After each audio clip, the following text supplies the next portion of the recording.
MLA Abdul Hameed പറഞ്ഞ കാര്യമാണ് ഈ അവസാനം വായിച്ചത്. അതായത് ബാങ്കിൽ നടക്കുന്ന പണാപഹരണം ഉൾപ്പെടെയുള്ള കാര്യങ്ങളിൽ അന്വേഷണം നടക്കുന്നുണ്ട്. 16 വിഷയങ്ങളാണ് അന്വേഷണത്തിലുള്ളത്. ഈ അന്വേഷണങ്ങൾ ജില്ലാ സഹകരണ ബാങ്കുകളെ തകർക്കുമെന്ന് ലീഗിന്റെ MLA ചൂണ്ടിക്കാണിച്ചു. ജനങ്ങൾ അറിയാൻ വേണ്ടി നിയമനത്തിന്റെ കാര്യത്തിലും വായ്പ അനുവദിക്കുന്ന കാര്യത്തിലും ബാങ്കിന്റെ കെട്ടിടം പണിയുന്ന കാര്യത്തിലും വിജിലൻസ് കേസ് ഉൾപ്പെടെ നിരവധി ക്രമവിരുദ്ധമായ കാര്യങ്ങൾ നടക്കുന്നുണ്ട്.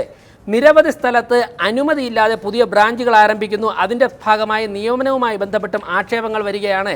സ്വർണ്ണപ്പണയ വായ്പയിന്മേൽ മുക്കുപണ്ടം പണയം വെച്ച് വായ്പ കൊടുക്കുന്നതുമായി ബന്ധപ്പെട്ട് എത്ര സ്ഥലത്ത് ഈ ആക്ഷേപം കേട്ടു. സ്വർണത്തിൻ്റെ ഈട് എന്ന് പറഞ്ഞിട്ട് സ്വർണ്ണമില്ലാതെ വായ്പ കൊടുക്കുന്നതുമായി ബന്ധപ്പെട്ടും പരാതികൾ വന്നതിൻ്റെയൊക്കെ ഭാഗമായി ഓഡിറ്റർമാരെയൊക്കെ പരിശോധിച്ചത് ബഹുമാന്യനായ ഹമീദിന് അറിയാവുന്നതാണ്. മന്ത്രി നൽകിയ മറുപടിയാ. ATM സംവിധാനം ഏർപ്പെടുത്തുന്നതിന് നിയമവിധേയമായ മാർഗങ്ങളിലൂടെ അനുമതി ചോദിക്കുന്നതിന് പകരം അതില്ലാതെ അഡ്വാൻസായി കെട്ടിടം വാടകയ്ക്ക് എടുത്ത് അത്തരം കാര്യങ്ങൾ നിർവഹിക്കുന്നത് സഹകരണ പ്രസ്ഥാനത്തിലെയും അതിൽ പ്രവർത്തിക്കുന്നതിനെയും വിശ്വാസിയെ സംരക്ഷിക്കില്ല. ക്രമക്കേടുകൾ നടന്ന ബാങ്കുകളുടെ ലിസ്റ്റ് മറ്റു കാര്യങ്ങൾക്കും നിങ്ങൾക്കറിയാവുന്നതുപോലെ സർക്കാരിന്റെ കൈവശവുമുണ്ട്. അതായത് ഈ അന്വേഷണത്തിനെതിരെ ജില്ലാ സഹകരണ ബാങ്കുകളിൽ നടക്കുന്ന അന്വേഷണത്തിനെതിരെ UDF MLA ഉന്നയിച്ച അടിയന്തര പ്രമേയ നോട്ടീസിന് ക്രമക്കേടുകൾ നടക്കുന്നുണ്ട് എന്ന കാര്യം ചൂണ്ടിക്കാണിക്കുകയായിരുന്നു മന്ത്രി AC മൊയ്തീൻ. അതിന് കൂടുതൽ വിശദാംശങ്ങളിലേക്ക് പോകേണ്ട. ഞാൻ സൂചിപ്പിച്ചത് ഇത്രയും കാര്യങ്ങളാണ് ജില്ലാ സഹകരണ ബാങ്കുകളിൽ നടക്കുന്നത് എന്ന്, ഇത്തരം കാര്യങ്ങൾ നടക്കുന്നു എന്ന് മന്ത്രി നിയമസഭയിൽ അക്കമിട്ട് പറയുമ്പോൾ ആരാ ഇതിനെ തകർക്കാൻ നടക്കുന്നത്? മുക്കുപണ്ടം കാണിച്ചിട്ട് സ്വർണ്ണപ്പണയം എന്ന് പറഞ്ഞുകൊണ്ട് വായ്പ നടക്കുന്നുവെന്ന് ഉത്തരവാദിത്തപ്പെട്ട മന്ത്രി നിയമസഭയിൽ പറയുക. അതായത് 14 ജില്ലാ സഹകരണ ബാങ്കുകളിൽ നടക്കുന്ന ക്രമക്കേടുകളെക്കുറിച്ച് ആധികാരികമായ ഒരു രേഖ ഞാൻ 1 മിനിറ്റ് കൊണ്ട് സമർപ്പിക്കുമ്പോൾ കേരളത്തിലെ മുഴുവൻ പ്രാഥമിക സഹകരണ സംഘങ്ങളിലും ഈ ജില്ലാ സഹകരണ ബാങ്കിലും ഒക്കെ തന്നെ ഒരു പരിശോധന നടത്തി കഴിഞ്ഞാൽ റിസർവ് ബാങ്ക് അച്ചടിക്കുന്ന കറൻസി ഇവിടെ കൈകാര്യം ചെയ്ത് തികച്ചും നിയമവിരുദ്ധമായിട്ടാണ് എന്ന് പറയേണ്ടി വരും. ഗ്രാമീണ മേഖലയിലെ സാധാരണക്കാരായ പാവപ്പെട്ട ആൾക്കാർ കിട്ടുന്ന സമ്പാദ്യം, അതിപ്പോൾ റിട്ടയർമെൻറ്റിലൊക്കെ കഴിഞ്ഞിട്ട് വരുന്ന കുറച്ച് പണമൊക്കെ അവിടെ കൊണ്ടിട്ട് അവരുടെ മറവിൽ വ്യാപകമായ അഴിമതിയാണ് ഈ സ്ഥാപനങ്ങൾ നടക്കുന്നത്. അതിനെതിരെ ഞങ്ങളൊരു നിലപാട് സ്വീകരിച്ചു. ആ നിലപാട് കേരളത്തിലെ ജനങ്ങൾ ആ നിലപാടിനെ അംഗീകരിച്ചിരിക്കുന്നു. ആ നിലപാടിനെതിരെയാണ് LDF UDF ഇപ്പോൾ ഒരുമിച്ച് സമരം. ഇപ്പോൾ league general secretary KPA Majeed telephone lines. KPA Majeed, VM സുധീറിന്റെ നിലപാടിനോട് എന്തുകൊണ്ടാണ് മുസ്ലിം ലീഗിന് യോജിക്കാൻ പറ്റാതെ വരുന്നത്? അല്ല, ഞങ്ങൾ VM സുധീറിന്റെ നിലപാടിനോട് ഞങ്ങളെ യോജിപ്പോ കാണിച്ചിട്ടില്ല. ഞങ്ങൾ പറഞ്ഞ കേരളത്തിലെ സഹകരണ രംഗം ഇന്ന് ഭയങ്കരമായ ഒരു പ്രയാസത്തിൽ നിൽക്കുകയാണ്. ഏറെക്കുറെ അതിന്റെ ഒരു സ്ഥിതി വളരെ മോശമായിട്ട് വരികയാണ്. ഇടപാടുകൾ നടത്താൻ കഴിയുന്നില്ല. കേരളത്തിൽ ഇതുപോലത്തെ ഒരു സാഹചര്യം ഉണ്ടായിട്ടില്ല. അതുകൊണ്ട് ഈ പൊതു പ്രശ്നത്തെ നേരിടാൻ എല്ലാവരും യോജിക്കണം എന്നതാണ്. ആ യോജിപ്പിന്റെ അടിസ്ഥാനത്തിലാണ് MP-മാർ ഒന്നിച്ച് പോയി കണ്ടത്. ആ യോജിപ്പിന്റെ അടിസ്ഥാനത്തിലാണ് UDF നേതാക്കന്മാർ മുഖ്യമന്ത്രിയുമായി ചർച്ച ചെയ്തത്. ആ യോജിപ്പിന്റെ അടിസ്ഥാനത്തിലാണ് ഇന്ന് സഹകരണ മന്ത്രി വിളിച്ചു കൂട്ടിയ യോഗത്തിൽ എല്ലാ ജില്ലാ പ്രസിഡന്റുമാരും പങ്കെടുത്തത്. അതിന്റെ അടിസ്ഥാനത്തിൽ കേരളത്തെ ബാധിച്ച ഏറ്റവും ഗൗരവമായ ഈ പ്രശ്നത്തിൽ പ്രതിപക്ഷ ഭരണകക്ഷികൾ ഒന്നിച്ചിരുന്ന് ഈ പ്രശ്നത്തെ അഭിമുഖീകരിക്കണം എന്നുള്ളതാണ് ലീഗ് പറയുന്നത്. മോദി കൊണ്ടുവന്ന ഈ നീക്കത്തെ KPA മജീദ്, മുന്നണിക്ക് നേതൃത്വം നൽകുന്ന കോൺഗ്രസിന്റെ KPCC പ്രസിഡന്റിന് പക്ഷേ ഇക്കാര്യം മനസ്സിലാകുന്നില്ല എന്നാണോ? അദ്ദേഹം പക്ഷേ പാർട്ടിയെ അടിയറവ് വെച്ചുകൊണ്ടുള്ള ഒരു നിലപാടിനോട് യോജിക്കുന്നില്ല. UDF തീരുമാനിക്കേണ്ടതാണ്. അതിനെ പറ്റിയല്ല ഞങ്ങൾ മുസ്ലിം ലീഗ് പാർട്ടിയെ സംബന്ധിച്ചിടത്തോളം ഈ പൊതു പ്രശ്നത്തിൽ യോജിക്കാവുന്ന ആരുമായി യോജിക്കുന്നത് കൊണ്ട് ഈ പ്രശ്നത്തെ അഭിസംബോധന ചെയ്ത് പോകണം എന്നുള്ളതാണ് ഞങ്ങൾ നിലപാട്. അങ്ങനെയാണ് KPA മജീദ്, ഈ കേന്ദ്ര സർക്കാരിന്റെ ഈ പരിഷ്കാരങ്ങൾ സഹകരണ മേഖലയെ തകർത്തു എന്ന് തന്നെയാണോ മുസ്ലിം ലീഗിന്റെ നിലപാട്? അതുകൊണ്ട് യോജിച്ചുള്ള ഒരു പ്രക്ഷോഭം വേണ്ടിവരും എന്ന് തന്നെയാണോ? ഞങ്ങളത് പറഞ്ഞിട്ടുണ്ടല്ലോ. ഈ പ്രശ്നത്തിൽ യോജിച്ച ഒരു പ്രക്ഷോഭമോ യോജിച്ചൊരു ശ്രമങ്ങളോ ആവശ്യമാണ് എന്നുള്ളത് കൊണ്ടാണല്ലോ നിയമസഭ വിളിച്ചുകൂട്ടണം എന്ന് പ്രതിപക്ഷം പറഞ്ഞത്. നിയമസഭ വിളിച്ചുകൂട്ടി ഒന്നിച്ച് ഈ സംസ്ഥാനത്തിന്റെ വികാരം പ്രകടിപ്പിക്കണം എന്ന് UDF പറഞ്ഞത് അതിന്റെ അടിസ്ഥാനത്തിലാണ്. അങ്ങനെയാണെങ്കിൽ ഈ മാസം 8-ാം തീയതി നിയമസഭയിൽ ലീഗിന്റെ MLA ആയ അബ്ദുൽ ഹമീദ് കൊണ്ടുവന്ന അടിയന്തര പ്രമേയം അത് അതേപടി മുസ്ലിം ലീഗ് എടുത്ത് മാറ്റിവെക്കുകയാണോ? UDF എടുത്ത് മാറ്റിവെക്കണമെന്നാണോ? അവിടെ CPM-നെതിരെയുള്ള ആരോപണങ്ങളായിരുന്നു ഉന്നയിച്ചിരുന്നത്. അതായത് 14 ജില്ലാ സഹകരണ ബാങ്കുകളിലും ക്രമക്കേടിന്റെ പേരിൽ നടത്തുന്ന പരിശോധനയ്ക്കെതിരെ. CPM-ന്റെ നിലപാടിനോട് യോജിച്ചുകൊണ്ടല്ലല്ലോ പറയുന്നത്. CPM ഈ സംഘങ്ങളെല്ലാം പിരിച്ചുവിട്ട് ഒരു ഏക ബാങ്ക് ഉണ്ടാക്കാൻ ഒരു ശ്രമം നടത്തുന്നു. അതിനെ UDF മുസ്ലിം ലീഗ് പാർട്ടി എന്നും എതിർത്തുകൊണ്ടിരിക്കുകയാണ്. ഞങ്ങൾ അസംബ്ലിന്റെ അകത്തും എതിർത്തിട്ടുണ്ട്, പുറത്തും എതിർത്തിട്ടുണ്ട്. അത് പ്രശ്നം വേറെ. പക്ഷേ ഇത്തരം സംഘങ്ങളെ പിരിച്ചുവിടാനുള്ള ചെയ്യണമെങ്കിൽ ഈ സംഘം ഇവിടെ നിലനിൽക്കണ്ടേ? ഈ സംഘം നിലനിൽപ്പിന്റെ ഒരു പ്രശ്നമാണ് ഇപ്പോൾ ഉള്ളത്. ഈ രണ്ട് പ്രശ്നത്തെയും ഒരുമിച്ച് കാണാൻ ഒക്കില്ല. അതാണ് ഞങ്ങൾ പറയുന്നത്. അതായത് ഈ പ്രശ്നം അങ്ങ് മാറ്റിവെക്കുക. VM സുധീരൻ പറഞ്ഞത് BJP-യെ തുറന്നു കാണിക്കണമെങ്കിൽ BJP-യുടെ ശൈലി അനുവർത്തിച്ചുകൊണ്ട് നടക്കില്ല എന്നാണ്. അതായത് ഇപ്പോഴത്തെ സർക്കാർ BJP-യുടെ ശൈലി അത് അദ്ദേഹം പറയുന്നത് പിടിച്ചെടുക്കൽ എന്ന തന്ത്രം തന്നെയാണ് പയറ്റുന്നത്. അതാണ് ജില്ലാ സഹകരണ ബാങ്കുകളെ പിടിച്ചെടുക്കുവാൻ CPM ശ്രമിക്കുന്നത് എന്ന്. ആ ശൈലിയെ അനുകൂലിക്കാൻ പറ്റുകയില്ല എന്നാണ് VM സുധീരൻ പറഞ്ഞത്. ലീഗിന് പക്ഷേ വ്യത്യസ്ത അഭിപ്രായമാണ്. അത് ഓരോ പാർട്ടിക്കും വ്യത്യസ്തമായ അഭിപ്രായങ്ങളും ഒക്കെ എല്ലാം ഉണ്ടാകും. ഈ അഭിപ്രായങ്ങളെല്ലാം സമന്വയിപ്പിച്ചിട്ടാണ് UDF തീരുമാനമെടുക്കുക. UDF ഈ കാര്യങ്ങൾ ആലോചിച്ചിട്ട് തീരുമാനമെടുക്കും. ശരി, നന്ദി ശ്രീ KPA മജീദ് പ്രതികരിച്ചത്. ശ്രീ CR നീലകണ്ഠൻ, യോജിച്ചുള്ള സമരത്തിനുള്ള സാധ്യതകൾ അടഞ്ഞിരിക്കുകയല്ലേ ഈ സഹകരണ മേഖലയിലെ പ്രതിസന്ധി പരിഹരിക്കുന്നതിന് വേണ്ടി? ഇന്നലെ CPM സമരം നടത്തിയിരുന്നു. അത് സഹകരണ മേഖലയിലേക്ക് മാത്രമായി ചുരുങ്ങിയോ എന്ന ആശങ്കയും പല കോണുകളിൽ നിന്നും പങ്കുവച്ചിരുന്നു. ഇപ്പോൾ UDF ഈ സമരത്തിൽ നിന്ന് പിന്മാറുന്നു എന്ന കാഴ്ചയല്ലേ കാണുന്നത് സഹകരണ മേഖലയിലെ? ഒന്നാമത്തെ കാര്യം, ഈ ഇന്ത്യയിലെ 120 കോടി ജനങ്ങളിൽ മഹാഭൂരിപക്ഷത്തിനും ദുരിതക്കയങ്ങളിലേക്ക് തള്ളിവിട്ട ഒരു പരിഷ്കാരത്തിനെതിരെ ഇന്ത്യയിലെ മുഴുവൻ ജനങ്ങളുടെയും സമരം വേണം എന്ന വിശ്വാസമാണ് എനിക്കുള്ളത്, ആം ആദ്മി പാർട്ടിക്കുള്ളത്. അത് ഒരു വിട്ടുവീഴ്ചയും അക്കാര്യത്തിലില്ല. കാരണം വൻകിട കോർപ്പറേറ്റുകൾക്ക് വേണ്ടി ചെയ്ത ഒരു നയം ഇന്ത്യയെ കുളത്തിലിറക്കിയിരിക്കുന്നു, തെരുവിലാക്കിയിരിക്കുന്നു. ഒറ്റ ചോദ്യത്തിന് ഉത്തരം പറഞ്ഞാൽ മതി എന്ന് ഇത് നേരെയാവുമെന്ന്. എൻ്റെ സുഹൃത്ത് രാജേഷിന് പറയാൻ പറ്റുമോ? 50 ദിവസമാണ് മോഡി പറയണേ. ഞാൻ പറയുന്നു 50 ദിവസം കഴിഞ്ഞാലും നേരെയാവില്ല. കാരണം 6 മാസം കഴിയുമ്പോഴേ നോട്ടടിക്കൂ എന്നാണ് പറയണേ. നോട്ടടിച്ചാലല്ലേ പ്രശ്നത്തിന് പരിഹാരം ഉണ്ടാവൂ. 6 മാസം കൊണ്ട് പോലും പഴയ അവസ്ഥയിലേക്ക് ഇന്ത്യൻ കറൻസി വ്യവസ്ഥ മാറില്ല. അതൊന്നാമത്തെ കാര്യം. അതുകൊണ്ട് ഇതിൽ കോൺഗ്രസ് എന്നോ CPM എന്നോ വേറെ എന്തെങ്കിലും വ്യത്യാസം ഉണ്ടെങ്കിലും ഒന്നിച്ച് സമരം ചെയ്യണം എന്നാണ് ഇക്കാര്യത്തിൽ നിലപാട്. സഹകരണ മേഖലയിലേക്ക് വന്നാൽ ജയരാജൻ പറഞ്ഞതിനോട് ഒരു പരിധി വരെ ഞാൻ യോജിക്കുന്നു. കേരളത്തിൻ്റെ നട്ടെല്ലാണ്, കേരളത്തിൻ്റെ സാമ്പത്തിക വ്യവസ്ഥയാണ്. പക്ഷെ അത് പറയുമ്പോഴും 2 കാര്യങ്ങളിൽ എനിക്കിതിൽ വിയോജിപ്പുണ്ട്. ഒന്ന്, ഞാൻ നേരത്തെ പറഞ്ഞതുപോലെ ഇവിടെ പലപ്പോഴും സഹകരണ മേഖല മാത്രം ഊന്നൽ വരുന്നു. മുഖ്യമന്ത്രിയും ഒക്കെ അടക്കം എനിക്കതിലൊരു പ്രതിഷേധമുണ്ട്. മറ്റ് ജനതയുടെ ദുരന്തത്തെക്കുറിച്ച് പലപ്പോഴും ഇവർ മിണ്ടുന്നില്ല, പലപ്പോഴും ഒരു ദുർബലമാകുന്നു. അതൊരു വിഷയം. രണ്ടാമത്തെ വിഷയം, ഇപ്പോൾ ഇതിനെക്കുറിച്ച് പറഞ്ഞു, സഹകരണത്തെക്കുറിച്ച്.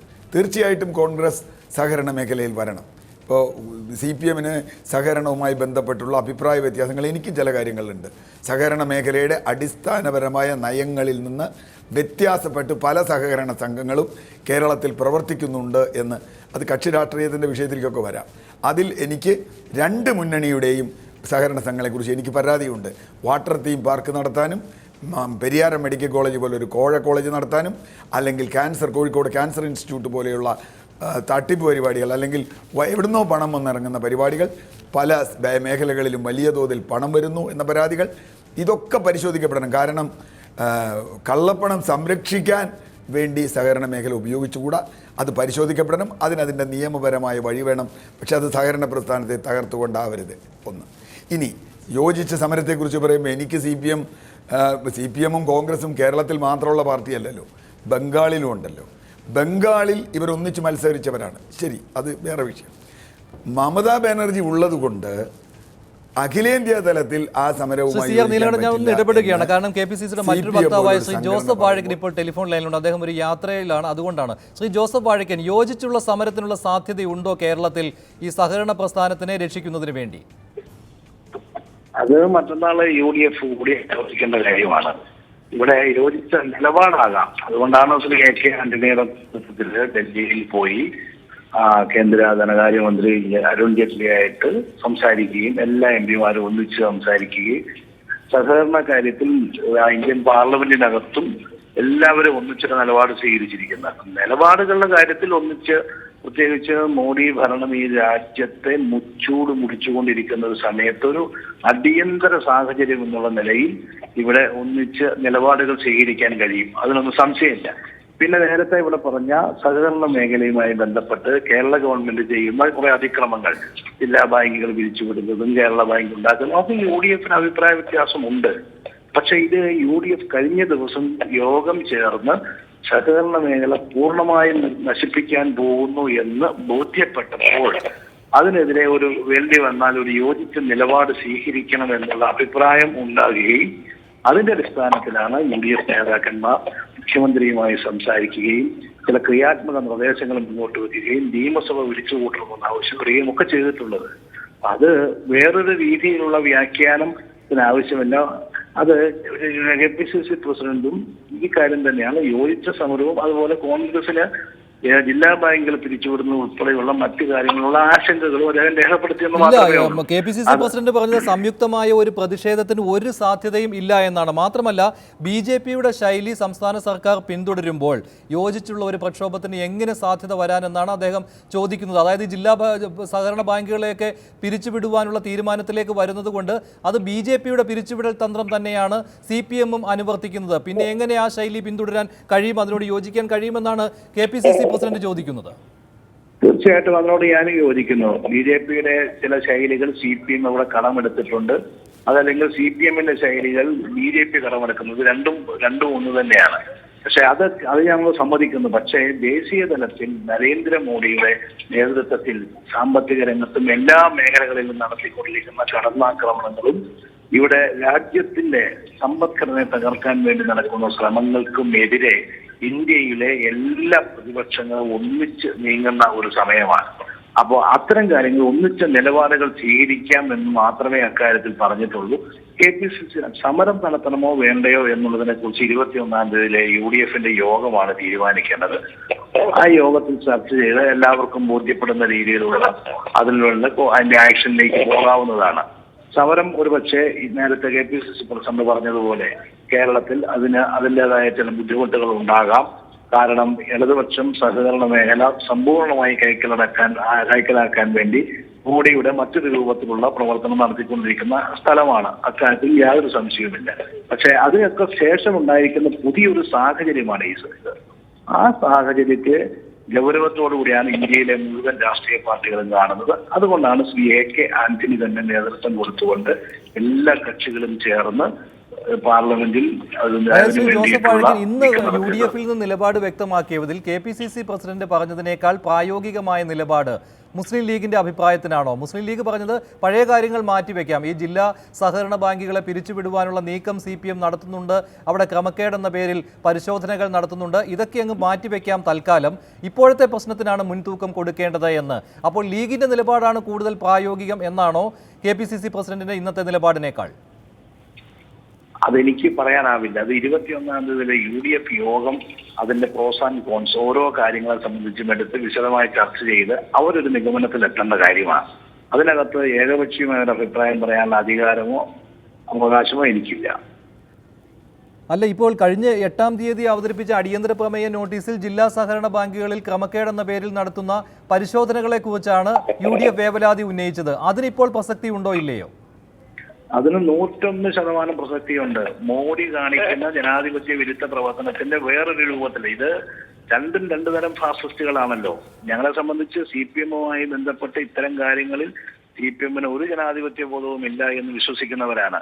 അധികാരത്തിലേറി 6 മാസത്തിനകം ഈ സംസ്ഥാനത്തെ എല്ലാ രീതിയിലും രാഷ്ട്രീയവൽക്കരിക്കുന്നതിന്റെ ഭാഗമായി എല്ലാ സംവിധാനങ്ങളും പിരിച്ചുവിടുകയും കൈക്കലാക്കുകയും ചെയ്യുന്ന പ്രക്രിയ നടന്നു വരികയാണ്. അതിനെ ശക്തമായി നമ്മൾ നിയമസഭയിൽ എതിർത്തിട്ടുള്ളതാണ്. അതിനിടയിൽ രാജ്യം തന്നെ അപകടത്തിലെത്തുന്ന വലിയ ഒരു ഭീകരമായ ഒരു അടിയന്തര അവസ്ഥയ്ക്ക് തുല്യമായ അല്ലെങ്കിൽ അതിനേക്കാൾ ഭീകരമായ ഒരു സാഹചര്യം ഉണ്ടായപ്പോൾ എല്ലാം മറന്ന് ചില കാര്യങ്ങളിൽ ഒന്നിച്ചു നിൽക്കുന്നതിനെ കുറിച്ച് രാജ്യമെമ്പാടും എല്ലാവരും ആലോചിക്കുന്നു. അതിന്റെ ഭാഗമായി ഇവിടെയും ചില നിലപാടുകളിൽ ഒന്നിച്ചു പോകേണ്ടി വരും എന്ന് മാത്രമേ അവിടെ സൂചിപ്പിച്ചിട്ടുള്ളൂ. അതായത് പ്രതിപക്ഷ നേതാവ് മുൻ മുഖ്യമന്ത്രി ഉമ്മൻചാണ്ടിയും PK കുഞ്ഞാലിക്കുട്ടിയും മുഖ്യമന്ത്രിയെ കണ്ടപ്പോൾ സർക്കാരുമായി ഇക്കാര്യത്തിൽ ഏത് തീരുമാനത്തോടൊപ്പവും നിൽക്കുമെന്ന് പറയുന്നത് യോജിച്ചുള്ള പ്രക്ഷോഭത്തിനും ഞങ്ങൾ തയ്യാറാണ് എന്ന സൂചന തന്നെയല്ലേ?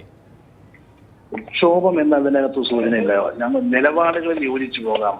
സഹകരണ പ്രസ്ഥാനങ്ങളെ തകർക്കുന്ന രീതിയിലുള്ള മോഡി ഗവൺമെന്റിന്റെ വളരെ ആസൂത്രിതമായ നീക്കത്തിനെതിരെ ഒരേ നിലപാട് സ്വീകരിക്കാമെന്ന് മാത്രമേ പറഞ്ഞിട്ടുള്ളൂ. അക്കാര്യത്തിൽ KPCC പ്രസിഡന്റിനും അഭിപ്രായ വ്യത്യാസമില്ല എന്നാണ് ഞാൻ മനസ്സിലാക്കുന്നത്. യോജിച്ച സമരം കേരളത്തിന്റെ സാഹചര്യത്തിൽ പലപ്പോഴും ഇത്രയധികം കോൺഗ്രസിനെ ദ്രോഹിക്കുന്ന ഒരു പ്രസ്ഥാനം എന്നുള്ള നിലയിൽ CPMവുമായി യോജിച്ചൊരു സമരത്തിന് അതിൻ്റെതായ ബുദ്ധിമുട്ടുകളുണ്ട്, ഇല്ല എന്ന് പറയുന്നില്ല. പക്ഷേ അതും ഒരു പ്രത്യേകമായ സാഹചര്യത്തിൽ എന്ത് ചെയ്യണം എന്നതിനെ സംബന്ധിച്ച് 21-ാം തീയതി UDF യോഗം ആലോചിക്കേണ്ട വിഷയമാണ്. ശരി, നന്ദി ശ്രീ ജോസഫ് വാഴക്കൻ പ്രതികരിച്ചത്. ശ്രീ CR നീലകണ്ഠൻ, യോജിച്ചുള്ള പ്രക്ഷോഭത്തിന്റെ കാര്യത്തിൽ എന്തായാലും UDF-ലെ ഭിന്നത പുറത്തു വന്നിരിക്കുകയല്ലേ? ഇപ്പോൾ ശ്രീ KPA മജീദ് പറഞ്ഞ